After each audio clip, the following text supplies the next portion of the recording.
The silence is quiet, and it feels like it's getting hard to breathe. And I know you feel like dying, but I promise we would take the world to its feet.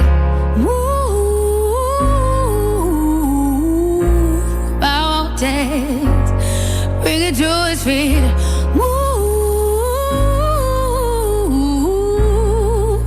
mountains, and I'll rise up. I'll rise like the day. I'll rise up. I'll rise unafraid. I'll rise up, and I'll do it 1,000 times again. Good afternoon. You're tuned into Ability Matters, the program that covers matters to do with abilities, disabilities and everything in between. We are one of the longest running disability-related shows in the world, starting as Headway On Air all the way back in 2007 and now brought to you by My Home Living Care, an NDIS registered disability support organisation. That's right, Sean. This is Ability Matters, and I'm your host, Tony Scott Emilio, and with me as per usual is my co-host now, Beck from Flagstaff. Hey, Beck. Hey, how you going, Tony? Going all right, thanks. We have special people in the studio today. We do. Yes, we have Sam from the Havenhoe Cub. She's going to give us an update on some things she's got going on that sound pretty exciting. So I believe that was Haven Hub Co. Yes, Haven Hub, yeah. You said Havenhoe. I don't know. Oh, did I? It's okay. We're going gardening. Maybe it's taking a little bit, but it's okay. I just want to correct it. Go for it. Oh, yes, I want to thank Tim for the past 2 hours of his wonderful show, Through the Past Darkly. I say it every week, Tim. I love the name of your show. Thank you very much. And your music's pretty good too. Good work. Speaking of music, yes. Would we like to maybe get into our first track for today, and then we'll have a chat with Sam a little bit more in detail when we come back? Right, yeah. Well, I've got open up today's show with the Four Tops with I Can't Help Myself, Sugar Pie Honey Bunch from 1965. Oh, good song.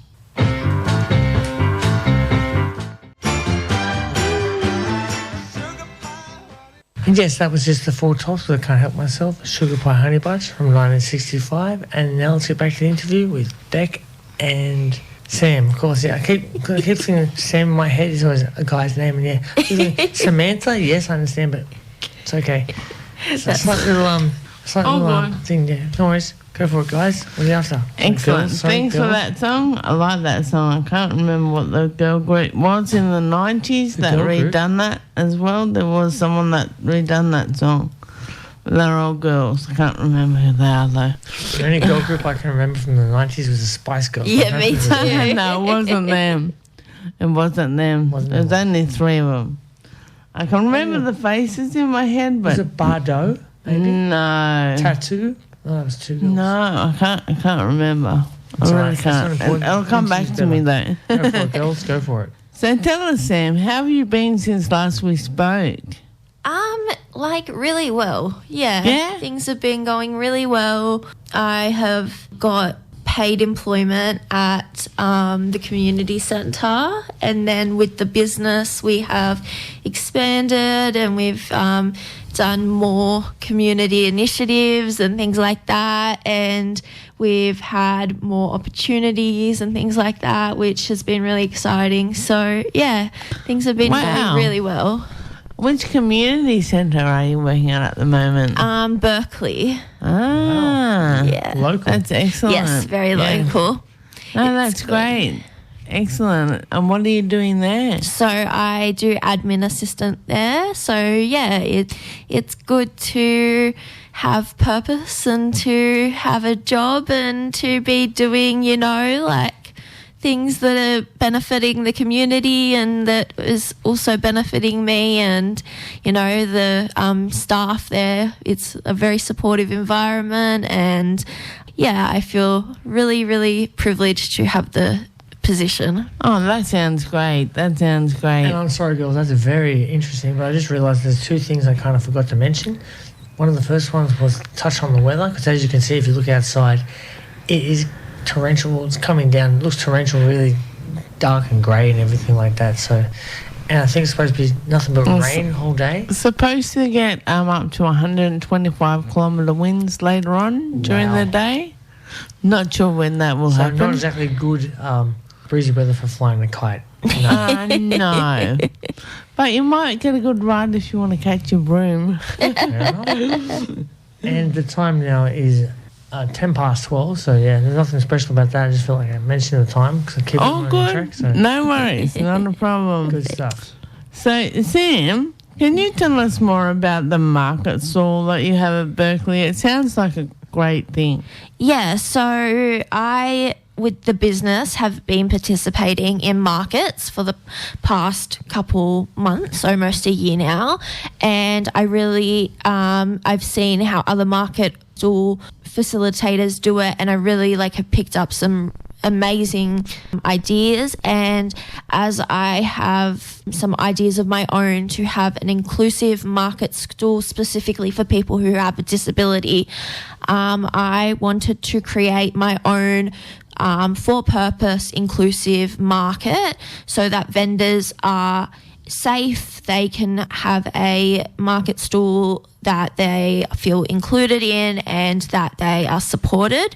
I have sourced a location at my work, which is good. It's a great place. It's a great venue. It's a very good venue, good capacity, and everything. And basically, on the 20th of September is the first market that will be held there. And right now we're just taking applications for vendors and everything. And we just really want small businesses who want to get in the market community, want to feel included, have support while doing it, and just have a really fun day. And yeah, that's what our goal of the market kind of is. Wow, that is an excellent idea. What made you think of this concept? Because I suppose it is a concept. It's something that most people that I know of aren't really doing. So I have a few friends that are also small business owners, but they struggle to participate in markets because of the fact it's really overwhelming. And I sell candles, and online it is a very hard market to sell your small business stuff online. And so for these friends of mine that have their own life situations and have been unable to participate in markets, it means that they're not getting sales and they're not able to expand their business because the normal market environment is quite overwhelming. So I really wanted to create an environment and atmosphere for people so that they can feel included and so that there is opportunities for them, because one of the ideas of the market is to have a manned stall for it will have a specific application kind of process, but we just kind of want people to be included, and we want it to be That is so amazing. Sorry, did you want to give your business a bit of a shout out now with some contact details? So my business is Haven Hub Co. The best email for us is info.havenhubco@gmail.com, but our Instagram is _havenhubco. And if you either message us on Instagram or on our email, we'll get back to you ASAP. So email info@havenhubco, that's all one word, isn't it? Yeah. What was the dot part again? So it's just info.havenhubco@gmail.com. Cool. Yeah. That sounds really good. So I'm just wondering, just touching on that, so we're looking for not just vendors. Some people might want to help out on the day and give you a bit of a hand with that as well. You're looking for something like that too. If anyone wants to volunteer, wants to be included, for sure reach out, because I know for me, volunteering is the start of what made me start being able to heal and recover and become a contributing member of society financially. So volunteering was the first step into then starting the business, then start looking for paid work. And obviously that's not for everyone, and that's not what volunteering does for everyone, but volunteering does give people purpose. And if you, with whatever capacity you have, we want to just make you feel like, I know other people who volunteer, and it just gives you purpose, and that feeling is so empowering that if you have whatever skills, we are so happy to help. Have you on board? Yes, no worries. I'm sorry, I've just come up with this in my head right now, but it might not be what you want to call it. But I'm like, if you want to be a stall buddy and help out someone with their own stall, or help out to run the market on the day, definitely get involved. It sounds like a great initiative, and I'm sure it'll be very popular and have a long life, and just grow and grow. You may even need to move venues. Maybe eventually. No worries. I'm sorry, Tony. Can I grab some music off you now, Sure please? Thing. Let's just get back to the 70s, 1975 actually, with some David Bowie's Golden Years from the album Station to Station. Yeah. Yes, that was just a little spur-of-the-moment song there. That was Simple Minds with Don't You Forget About Me from 1985, the album The Breakfast Club. Now, I know that... I have some trivia on that one. Trivia? It's not the main singer that's usually in Simply Red. I'm not sure what the reason was that he wasn't able to do it, but the producer actually stepped in. Minds, oh, sorry. I said it. I'm thinking of that.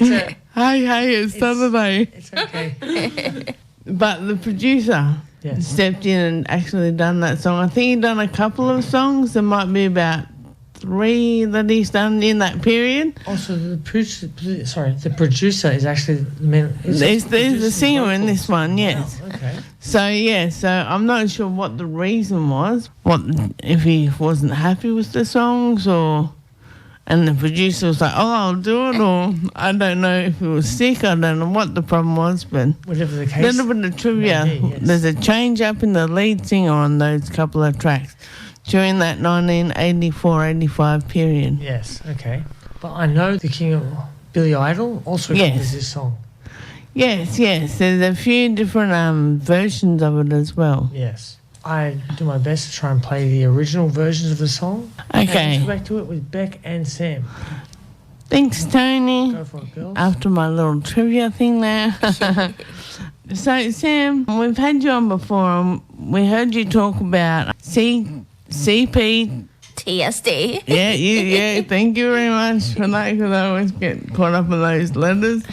But I think it's a really interesting thing, and we'd love to hear you tell us a bit more about what that actually is, because I'm sure a lot of listeners haven't come across that phrase before, and we'd love to hear what that actually means. I'm right here on the other side of the table. What was it again? CPTSD, complex post-traumatic stress disorder.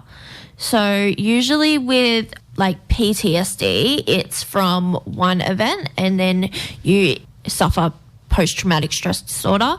With complex post-traumatic stress disorder, it's from recurrent trauma, usually in childhood, and basically it affects you in many ways. It can affect you like physically, emotionally, and for a long time, until I got the right support, it did drastically impact my life.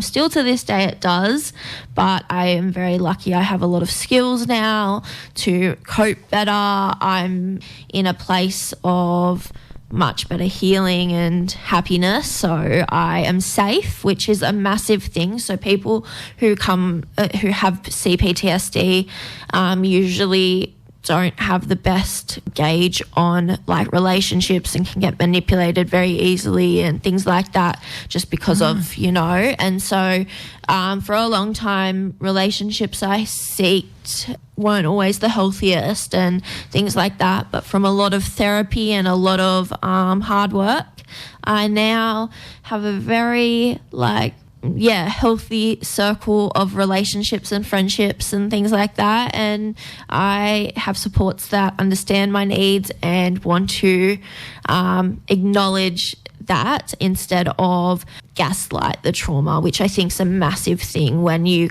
have people that don't acknowledge what's happened to you, then it's like you just feel so alone. It would make you kind of shut down that little bit more as well. Yeah, 100%. Yeah. Well, thank you so much for sharing that with us, Sam. I'm sure it may not have been the easiest thing to do, but you handled it very well. Thank you so much. That's okay. And it's just, I think it's because people may not be aware of this, that there's actually a thing out there that can happen from recurrent trauma, especially. I'm sure, I don't know if it would even happen in teens or adulthood. It can happen, yeah. It's something like it's constantly happening all the time. It actually it rewires your brain. It's that significant that it rewires your brain. So it's some type of neurodivergence. So it has been proven that it is some type of neurodivergence because it rewires the brain so much. Is that through it's a reoccurring pattern, so that triggers an automatic reaction? Because your brain's just so traumatized, the cortisol levels get so high, things like that. And your brain just rewires. If you take an MRI of someone who does not have CPTSD or PTSD even, and then someone who does, you can see the areas of trauma, like of how much it's affecting their brain through the scan. Oh, wow. I've got to quite in there for a second. I know that I've heard, even through movies or whatever like that, I've heard of PTSD. I never realised it was a complex form of it as well. Yeah, I think that we still have a very big, like the system is very into gaslighting, specifically like women in my situation. So my psychiatrist has had to work very hard to... I'm sorry, but I'm obviously not big on these terms here. What do you mean by gaslighting? Basically making you feel like it's not real. Telling you, so the example... making you think it's all like an illusion. It's like, you'll be right, it's all right, that happens all the time, That's what gaslighting means. And so basically, one example is a very significant trauma happened a few years ago, and my body went into obvious reaction because of the trauma, so I was engaging in maladaptive coping skills, things like that. Then the hospital, to deflect from the trauma, diagnosed me with an intellectual disability to state I was not traumatized, but I was intellectually disabled when that was not the case. So you were thinking to yourself that they were using the intellectual disability as, like you said, gaslighting sort of thing. Or misdirection even? Yeah. And trying to, I suppose, play down the seriousness of what the situation is. To make me feel like I was the fault of what happened in some sense. It has been now proven I don't have an intellectual disability, and that it was, that doctor was just... looking for a way to cheat the system. Yeah, and unfortunately women with complex trauma a lot of times get diagnosed with these diagnoses such as factitious disorder, BPD, narcissistic personality disorder, because the system does not protect women. It does not recognise and respond trauma. It actually enables it. The amount of times I have been thrown into re-traumatised situations because the system does not acknowledge it. It's plain and simple, the too hard basket. Yeah, 100%. Yeah, it's like, because in some situations they were sending me home to my perpetrator because it was the easier option, which is, and then they wondered why things were happening. Didn't work. Yeah, no. It's the too hard basket. Yeah, exactly. Yes. And that is not an excuse. It's absolutely disgusting and sad that people, like, it's human lives they're dealing with. It's not just a piece of paper. I tend to go with the analogy that if I wouldn't like it done to myself, I shouldn't do it to other people. 100%. And I don't think a lot of people have that thought process. So. And with the trauma thing, so unfortunately I find with health professionals, first responders, things like that, they obviously, sometimes my symptoms are, I guess, annoying to them. And I empathise that it's something that they don't understand. But those people in particular are very prone to actually facing things like PTSD or possibly CPTSD because of the things they are seeing and facing. And it would be nice if they had the empathy to acknowledge that what my coping skills are not bad, I'm not broken, it's because I'm doing the best with the situation, and that it would be nice if they acknowledged that they actually are very prone to getting in the very exact situation, and how would they like to be treated if it was them.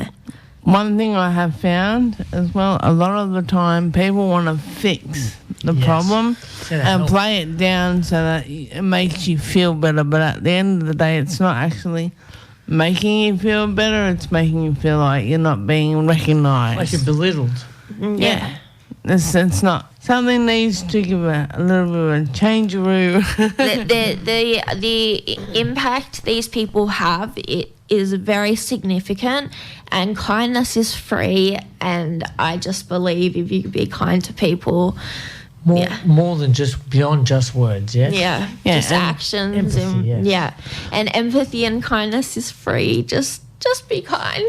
Just be kind. So true, and I just want to add there too. So you don't need to necessarily fix anything. Just listen and be there and offer support. Mm-hmm. Yeah, that's the main thing, I think. And on that note, I suppose we'll flick over to Tony and have some more music. Right, yeah, I've got a bit of Crowded House.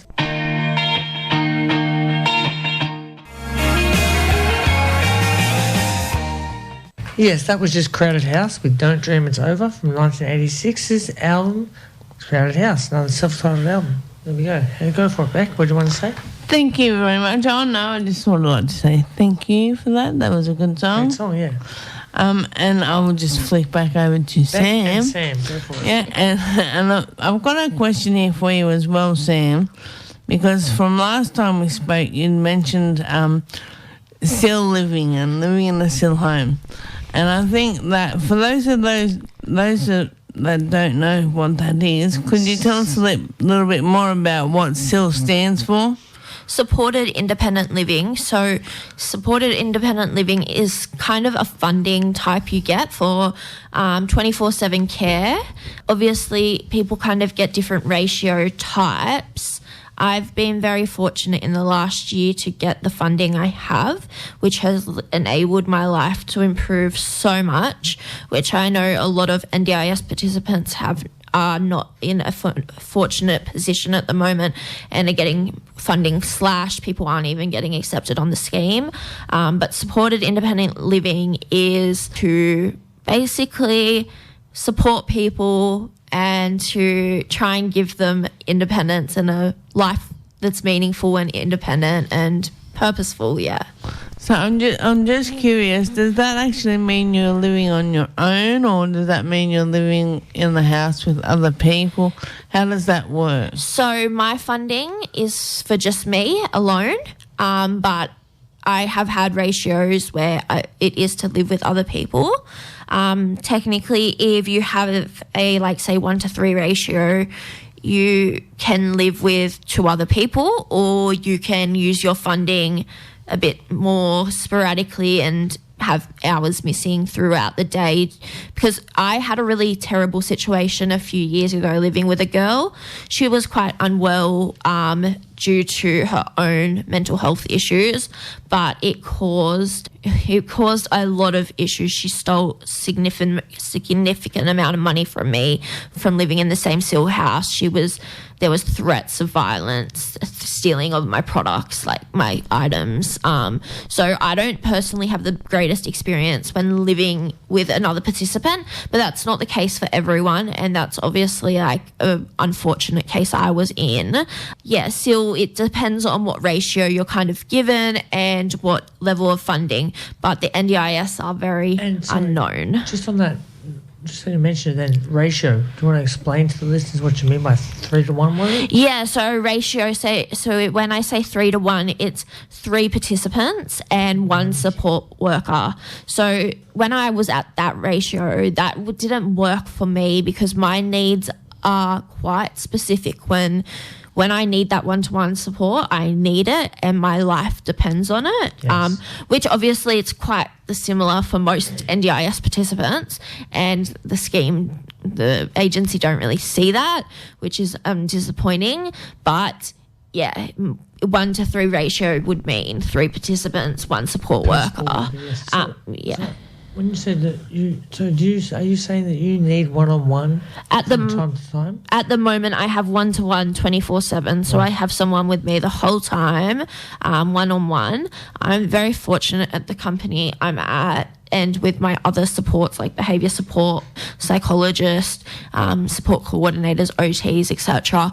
They acknowledge, we have recognised patterns of when my symptoms are worse and when they're not, and it gives me the independence to say go out with friends by myself without a support worker, which is really big in building my capacity and independence, which my goal eventually is to not have 24/7 care. When I need that one-to-one support, it's quite like I need it right then. Yes. And so it's a bit hard to have one support worker for 3 people because they can't just drop everything. Split up. Yeah. So And if you would have one-on-one with 3 people, that would mean 6 people living in your place? Yes. yeah, if that was it, yeah. So every company is different and every organisation runs it a little bit differently.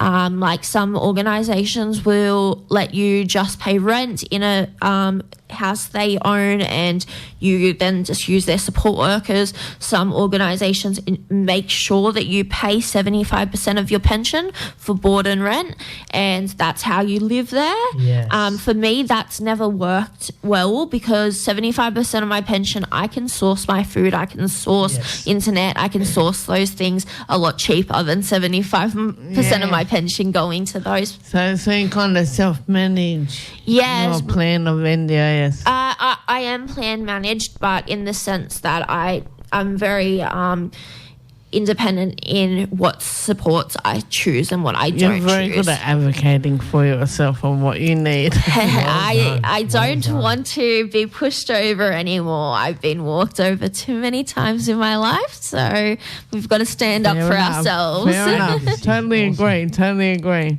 So my next one that I wanted to ask on that one, it's to do with your business. Have you got any tips or tricks to running your own business? Was there anything that stood out for you that made it a hell of a lot easier? Honestly, starting a business is scary. My biggest suggestion is just go for it. You will learn along the way. There are things that come up all the time that you would never have expected. Don't put so much pressure on yourself.